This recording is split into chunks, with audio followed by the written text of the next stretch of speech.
জমিদারি নাইবি নাইবি শোনা যায়, এজন্য শব্দের মারফত দিয়ে লফটি ওয়ার্ড বলে রাজস্ব আহরণ। এটা ফুলের মধু না যে মৌমাছি এসে বসবে আর একটা হুল লাগাই দিলে মধু চলে আসবে, এটা আদায় করতে হয়। আদায় না করলে বরং বেগম খালেদা জিয়া তো অপ্রদর্শিত আয়ের উপর ট্যাক্স দিয়েছেন, দিতে হয়েছে। কারণ বলছি যে যেহেতু দেয়া লাগতেছে দিবেন, যেটা নিয়ম করেছে এছাড়াও নানটির দেওয়া হবে। সাইফুর রহমান সাহেব 12 বার বাজেট দিয়েছে, এগুলো বললে কোন সময় আমরা বান্ধে লুয়ে যায় আবার পিঠায় যেগুলো বলি কেন। সাইফুর রহমান সাহেব 12 বার বাজেট দিয়েছে, কিন্তু উনিও তো ট্যাক্স ঠিক মতো দেন নাই। তো যেই ওনার সাথে বললাম স্যারটা কিছু দেওয়া লাগবে, বলে যে ইটা বদিউর আমার সাথে কিতা শুরু করলা, তুমি না আমার এডিশনাল সেক্রেটারি ছিলা। হি ওয়াজ ফাইন্যান্স মিনিস্টার, আমি ইয়ারডিতে এডিশন। আমি বললাম sir still Badiur Rahman is your additional secretary.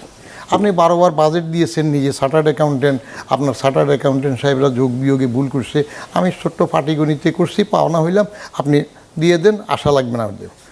তারপর যে একটা হওয়া বাকি থাকলো মাত্র, এই সামান্য প্রেসিডেন্ট হওয়াটা বাকি থাকলো, আর জীবনের সবটা হইলো আপনাদের রাজনীতিবিদদের সর্বোচ্চ আশা যতটুকু যায় আর কি, মওদুদ সাহেব, তারও দেওয়া লাগলো। এবং তিনি কি করলেন, হাইকোর্টে মামলা করে আমার আটকানোর চেষ্টা করলেন। এখান দিয়ে আমার সাথে ভালো কথা বলতেছে, বাসায় টেলিফোন করতেছে, তখন আমি দেশি হয়ে গেলাম। দেশি, ওরা আমার কিছু করতে পারলো না, ওরা আমার আর্মিরা ধরে টরে তারা কিছু করতে পারে নাই, ওরা আমার কিছু করতে পারলো না, বোতল একটা ফাইলে অন্যটা কইয়ে ছেলে ফেলে নিয়ে আসলো, আর আপনি আমার সাথে এটা শুরু করলেন। অ্যাম্বুলেন্স কী করবেন স্যার, দেশি মানুষ তো, দেশি সবসময় বিদেশির মতো কাজ করে, তখন ভাই অথচ পাল্টা আমার জন্য হাইকোর্টে মামলা করতেছে। আমার ইন্টেলিজেন্স বললো স্যার আপনি যে তাকে এরকম ট্যাক্সের কথা দিলেন চাইলেন, এটার জন্য তো মামলা করতেছে। তো আমার যে তথ্য আছে, সে ব্যাংকের এমডিকে বললাম যে তুমি এখন একটা লিখিত দিতে হবে আমাকে। এনবিআরের চেয়ারম্যানের একটা ফান্ড থাকে, ডিসক্রিপশনারি ফান্ড, এটা অডিট হয় না। এটা দরকার হলে যে ঠিক আছে মান্নান সাহেব ভোটে দিতে নাই, অনেক খরচ হইলে ওনারে দিয়ে দাও, তাও দিয়ে দিতে পারবে, এটা কেউ প্রশ্ন করবে না। তো ওইটা লাগিয়ে তথ্য বের করার পরে বলে যে আমি দিতে পারি না, ব্যাংকিং নর্মস রুলে কুলায় না, লিখিত দেবো না, আপনি যা জানছেন আপনার মতো করে জানছেন। আমি বললাম যে শুনেন, ব্যাংকে আমি ছিলাম, আমি বাংলাদেশ ব্যাংকে 2 বছরের বেশি সময় চাকরি করছি, কুলায় না, আপনারটা কুলাবে, কারণ আপনার খাতাতে তো তার নামে এরকম সোরা এফডিআর আছে যে কয়েক কোটি টাকার, হয়তো দেবেন, না হলে ইউল বি কো অ্যাকমপ্লিশ, আপনার বিরুদ্ধেও ধরবো। তাড়াতাড়ি 10 মিনিটের মধ্যে আমার লোক পাঠাইলাম, দিয়ে দিল, আর এখান দিয়ে রিটায়ার হইল না। তো আপনার এখানে নির্ভর করবে বাস্তবায়নের জন্য যে বাজাদ এবার যে ক্ষমতায় আসছে নূতনত্ব নিয়ে, বাজাদ কি বলবে কি না, প্রধানমন্ত্রী বলবে কি না, যে কড়াকান্তি হিসাব করে যার যতটুকু পাওনা আছে সেটা রাজস্ব বোর্ড আদায় করবে, আমি কোনো রকমের বাধা দেব না। আমি যেই প্রথম কথা ছিল 3 দিনের সরকারের সময় যে আমি কালেক্ট করব, আমার তো আর কোনো খাতির থাকবে না, কারো কাছে বৈন বিয়ে দিই নাই, কারো বৈন বিয়ে করি নাই, রাষ্ট্রের টাকা আমি আদায় করব। বন্ধু বিয়ে করছেন নিশ্চয়ই, ওই রিলেটেড লোক করেন নাই। না না, রাষ্ট্রের টাকা আদায়ের সময় তো কারো বন্ধুর সাথে আমার সম্পর্ক নাই, তো অতএব আমি আদায় করব। কিন্তু আমি 10,000 কোটি 10,000 কোটি, হ্যাঁ 20,000 কোটি ওয়ার্ল্ড ব্যাংকে ছিল, টাকার বস্তার উপর বসছে, ওনার কাছে 5,000 10,000 20,000 কোটি টাকা কোনো টাকা মনে হচ্ছে না। তারপরে তো একটু ড্রাইভ দিতে চাইলাম যে ঠিক আছে আমি একটা জরিপ করব, খালি যে দে তারে বারবার লেবু চিপে না করে, অডিটে না ফেলে নতুন নেটওয়ার্ক বাড়াই। তো আমি একটা স্কিম নিলাম চুপে চাপে, আমার বিশ্বস্ত 200 জন এসে বললাম যে প্রথমে আমি ঢাকার 4-5টা এলাকাতে জরিপ করব, ধানমন্ডি, তারপরে বনানী, গুলশান, বসুন্ধরা, হ্যাঁ চিটংয়ে ওই যে কালসি ফালসি কি আছে, এরকম কয়েকটা এলাকাতে জরিপ করব, হাউস টু হাউস সার্ভে করব। এবং বললাম যে আমরা 3-4টা সদস্যের টিম করব, আগে রেডিও টেলিভিশন পত্রিকায় অ্যানাউন্স করা হবে কোন দিন কোথায় যাবে, আমার এনবিআরের 2 জন অফিসার থাকবে, থানার 1 জন অফিসার থাকবে পুলিশের, আর ওই লোকালিটির প্রতিনিধি যিনি কাউন্সিলর বা মেম্বার যেটা থাকেন 4 জন থাকবে, যাতে মানুষের ভয়ভীতি না হয়। এবং ওইলে হেড অফ ডেট এটা অ্যানাউন্স করে দেওয়া হবে। আমার লোকজন টিআইএন নাম্বার নিয়ে যাবে, যাইয়া জিজ্ঞেস করবে যে বাসায় থাকে বাসা ভাড়াটা কত, আসলে কত করে হইতেছে। তখন তো 2.5 লাখ টাকা ট্যাক্স লিমিট ফ্রি ছিল। তো দেখা যায় যে ধানমন্ডিতে এখন 2 রুমের ছোট্ট একটা বাসাও আপনার 20,000-এর কমে পাওয়া যায় না, একবার ছোট্ট 2 রুমের বাসা।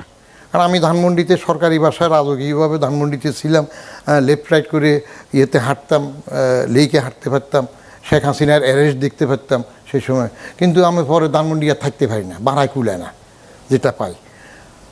ফট করে এটার জন্য মির্জা আজিজ সাহেব তো এখনও জীবিত আছে, জিজ্ঞেস করতে পারেন, বললো যে কেন মানুষ ভয় পাবে, পত্রিকায় একটা লিখ আউট করলো। আরে ভয় পাওয়ার কি আছে, যাবে তো, থানার লোক থাকবে, জনপ্রতিনিধি থাকবে ওখানকার লোকাল, এটা আগে অ্যানাউন্স করবে, দিল না।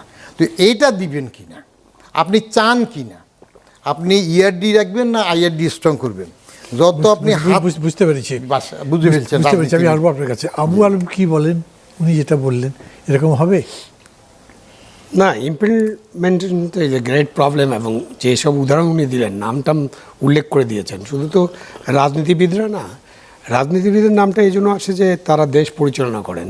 তা আপনি যখন দেশ পরিচালনা করবেন, আপনি যদি সঠিক পথে না থাকেন, আপনি যা ঘোষণা করবেন, আপনি যে ট্যাক্স ধার্য করবেন, সেটা আদায়ের ব্যাপারে যদি আপনি রাজনীতিবিদ, আপনি শাসকরা যদি সঠিক পথে না থাকেন, তাইলে তো শাসকের সাথে তো নেক্সাস হয়ে যাবে।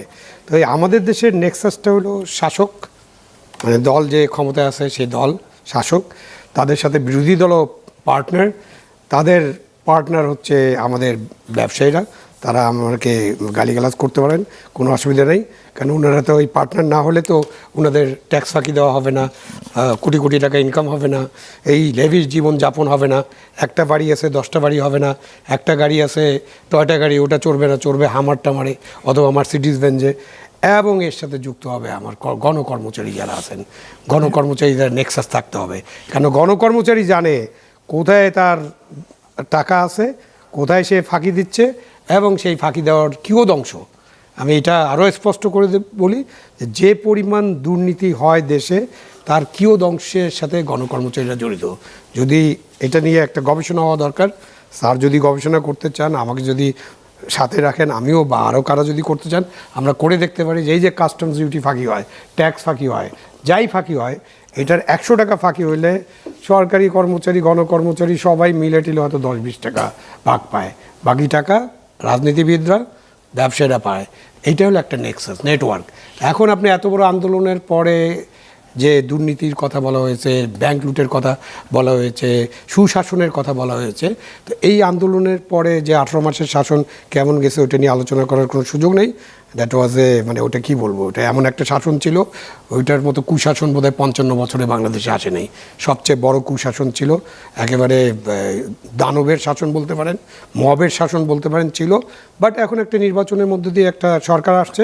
সরকার তাহলে যে সমস্ত বিষয়ে মানুষের আগ্রহ ছিল, মানুষ সুশাসন চায়, মানুষ তার যে জীবন মানের উন্নয়ন চায়, এবং এই যে লক্ষ কোটি নিরন্ন মানুষ, তাদের উন্নতির জন্য যদি সরকার রিয়েলি কমিটেড হয়, তাহলে বাজেট ইমপ্লিমেন্টেশন করা সম্ভব। 100% করা না গেলেও, ইভেন ইফ ইট ইজ, আমি জানি না স্যার তো হয়তো পারবে, if it is 70% I will be happy. 70% হলেও অনেক পরিবর্তন হয়ে যাবে। আর আস্তে আস্তে ধীরে ধীরে আপনি আগান, থ্রেশহোল্ড হতে পারে 90%, বাট সেই থ্রেশহোল্ডে যেতে হলে আপনাকে তো 2-4টা সময় দিতে হবে, মানে বিষয়টা আমি কেবলমাত্র বাজেটের মধ্যে ফোকাস রাখছি না। তাছাড়া আপনারা দুজন যেরকম করে কথা বলেছেন তাতে একটু ওয়াইড করে ফেলেছেন। সেটার মানে দাঁড়াচ্ছে সমস্ত কিছুই, বিশেষ করে যেটা আমরা আলোচনা করলাম তার সাথে গভর্নেন্স ধরেন, আরও অন্যান্য কিছু আছে, সবগুলোর প্রপার ইমপ্লিমেন্টেশনের জন্য একটা হচ্ছে উইল লাগবে, রাজনৈতিক সদিচ্ছা, জি একেবারে রাজনৈতিক সদিচ্ছা লাগবে।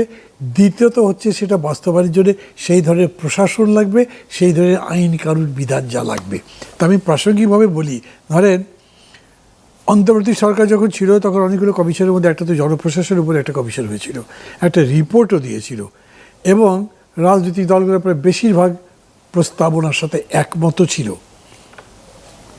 এখন নতুন সরকার যেভাবে অগ্রসর হচ্ছে, আপনারা বারবার বলছেন যে 3 মাসের মধ্যে কিছু বলা সম্ভব নয়, কিন্তু মর্নিং শোজ দ্য ডে বলেও তো কথা আছে। আমি যে নেগেটিভই বলতে হবে সেটা বলছি না, এক্স্যাক্টলি হিসাব করে এই 3 মাসে কি দেখছেন প্রশাসন, মানে এটা আপনার সাথে টেবিল আসবার আগে আমরা ওখানে বসে যখন কথা বলছিলাম, দেশে সবচাইতে শাসনের বা সুশাসনের বড় প্রবলেম তো একটা জনপ্রশাসন, যেটা জনবান্ধব, যেটা একটা প্রগতির পক্ষে, যেটা একটা কল্যাণকামী রাষ্ট্র বা কল্যাণের পক্ষে, সেরকম নাই বা আছে। কি দেখছেন যা আছে তা দিতে হবে, বা সরকার কতখানি সেই পথে গেছে সংস্কার করতে? এই একই প্রশ্ন কিন্তু বদিরামন ভাই আপনার কাছে করবো আমি। আপনার কথার একদম সোজা উত্তর হচ্ছে এখনকার যে প্রশাসনিক ব্যবস্থা আছে, যে ধরনের স্পয়েলড প্রশাসনিক ব্যবস্থা আছে বা যে ধরনের দলীয়করণ হয়েছে বা যে ধরনের রিক্রুটমেন্ট হয়েছে, যে ধরনের পদোন্নতি হয়েছে, মানে টোটাল সিস্টেমে যে ধরনের কোলাপস হয়েছে, সেটাকে ওইরকম রেখে একেবারে অক্ষুণ্ণ রেখে আপনি বিশাল কিছু করে ফেলতে পারবেন এরকম নয়। বাট বা আমরা, উনি তো বলেছেন, আমি মনে করি যে ড্রাইভিং সিটে আছে পলিটিশিয়ানরা, সো আপনি খারাপ লোক দিয়েও, আপনি খুব খারাপ 10টা খারাপ লোক দিয়ে একজন যিনি ড্রাইভিং সিটে আছেন তিনি কিন্তু ভালো কাজ করাতে পারেন। মানে লোকজন ধরেন 10 জন লেবার আছে যারা খুবই ফাঁকিবাজ, কিন্তু তাকে যদি আপনি কাজ করাতে চান, তাকে যদি ঠিকমতো মনিটর করেন, আপনি যদি তার যদি মালিকানা মানে তার উপর যদি আপনার কর্তৃত্ব থাকে, সেই কর্তৃত্ব যদি ঠিকমতো পালন করেন, তাদের মধ্যে যদি কোনো দলীয়করণ না করেন, তাদের মধ্যে যদি কোনো বিভেদ সৃষ্টি না করেন, তাহলে কাজ করা সম্ভব। এই যে সংস্কারের কথা বললেন, জনপ্রশাসন সংস্কার, এই সংস্কারের কথা কে আলোচনা করে? কেউ তো আলোচনা আছে, কেউ আলোচনা করছে। আপনারা যখন আলোচনায় বসছেন তখন তো আপনারা একটা সনদ নিয়ে আলোচনা করছেন, ওই সনদের ভিতরে জনপ্রশাসন সংস্কার নিয়ে কিছু আছে।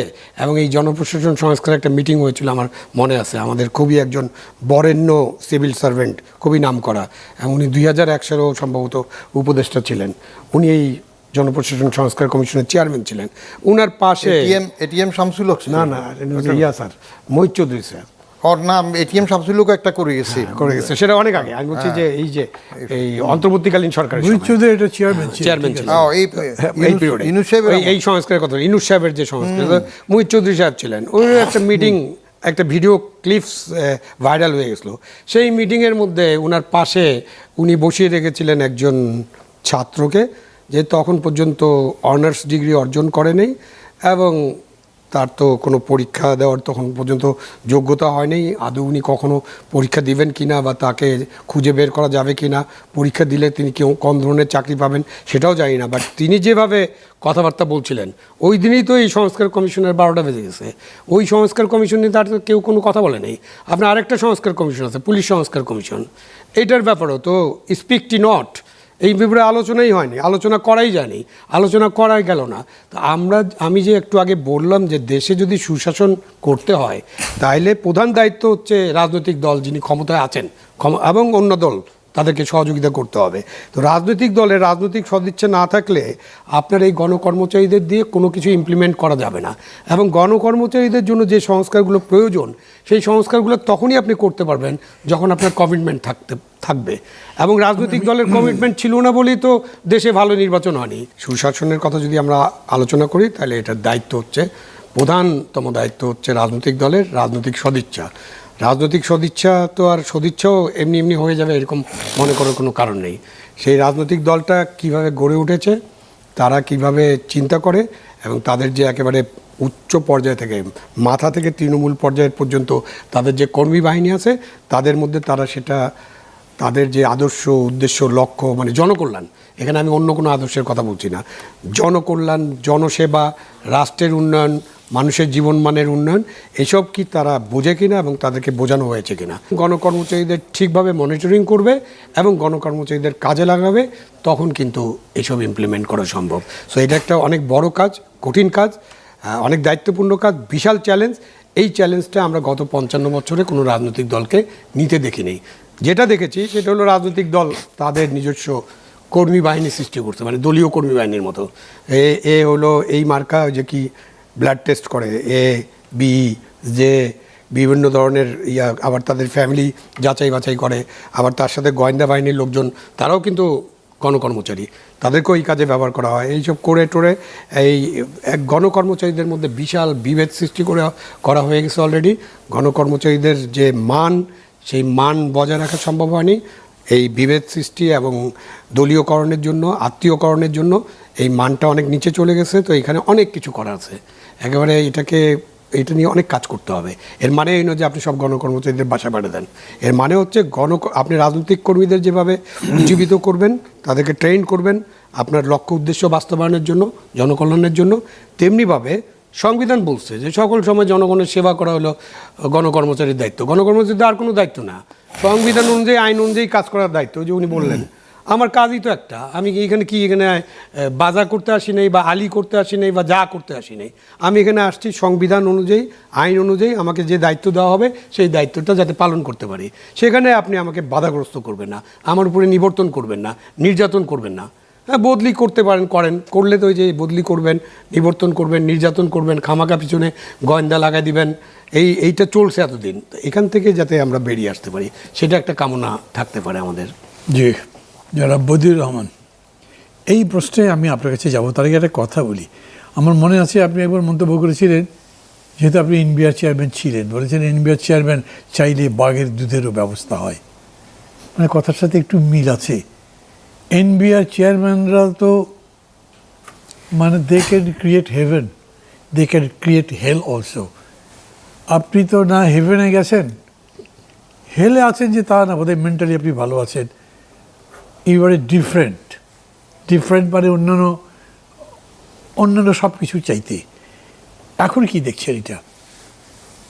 আপনি আগে একবার বলেছেন রিলেটেড কোশ্চেন, মানে আমি এটা, তারা বললো এটা ডিপার্টমেন্টালি করা হবে এবং দেখেছেন আলটিমেটলি কিছু হয়নি। তারপরে বহু বছর বহু সময় গেল, এই 1.5 বছরের মাথায় পুলিশ কতখানি ঠিক হচ্ছে তার কোনো ঠিক নাই।